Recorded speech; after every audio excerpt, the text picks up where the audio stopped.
Hi, welcome to Esther's Gardening Adventures. I'm Esther. If you know me, you know, and if you've been watching this channel, you know that I started gardening in 2020. 2019 is when I started winter sowing, growing my own seedlings in milk jugs. But 2 years ago is when I started, and you know, my garden in the front yard, which is the only space there where I get full sun, which is the kind of sun that most vegetables and plants that you want to grow in the summer need, is really small. I measured it and it's really only 250-ish square feet. Actually, I think 230 square feet in total of full sun or even part sun for my garden. And this year I was kind of discouraged going into the winter sowing season because, I had so many seeds and I had so many dreams of things to grow, but I just don't have the space to do it. And I've actually planted quite a bit out in my garden. I have garlic growing out there.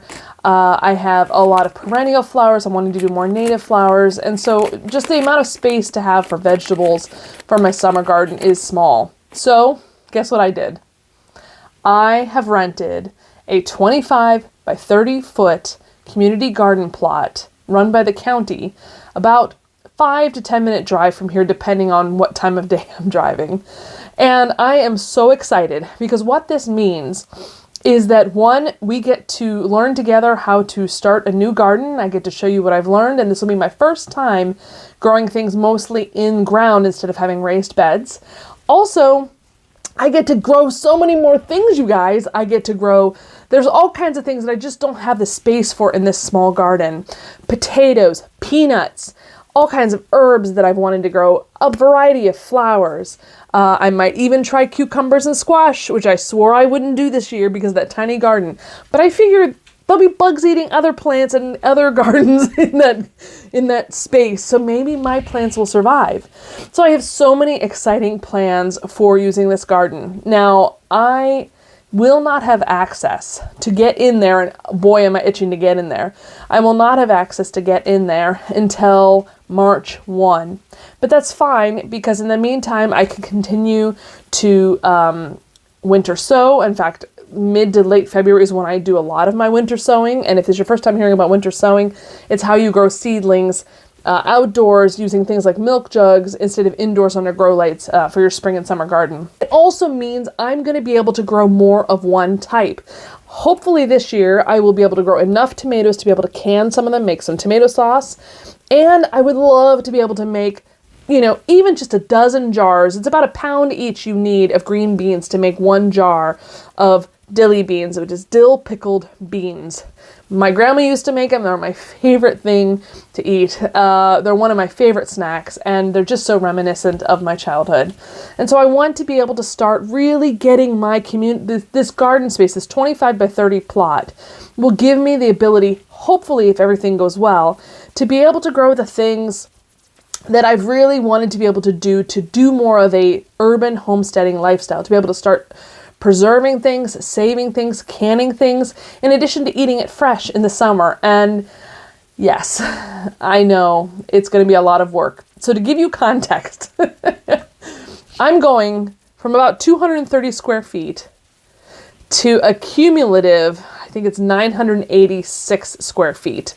So I'm basically quadrupling. I'm expanding the amount of full sun space I have to grow things by 4 times. Not only that, as you'll see in this picture, the bed itself, I don't know anything about this space that I'm renting. I went there and I walked around the outside and I looked at it from the outside of the fence. It's locked, so that I could get a sense of which plots were available out of the list that were available, which ones I would want. The one I ended up with is one of the top 3 that I was hoping to be able to reserve, which is great. And, but it's going to need a lot of work. So I know that I'm going to have to put a lot of sweat into this, sweat equity.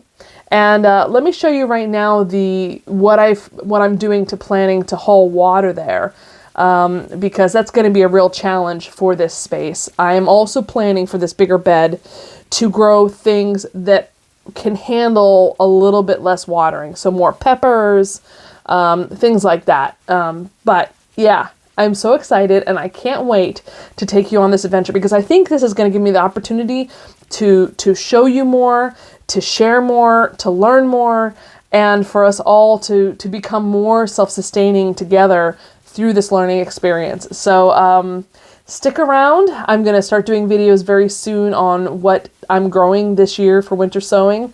There's some interesting varieties that I'm planning on trying this year, some stuff I'd never heard of before.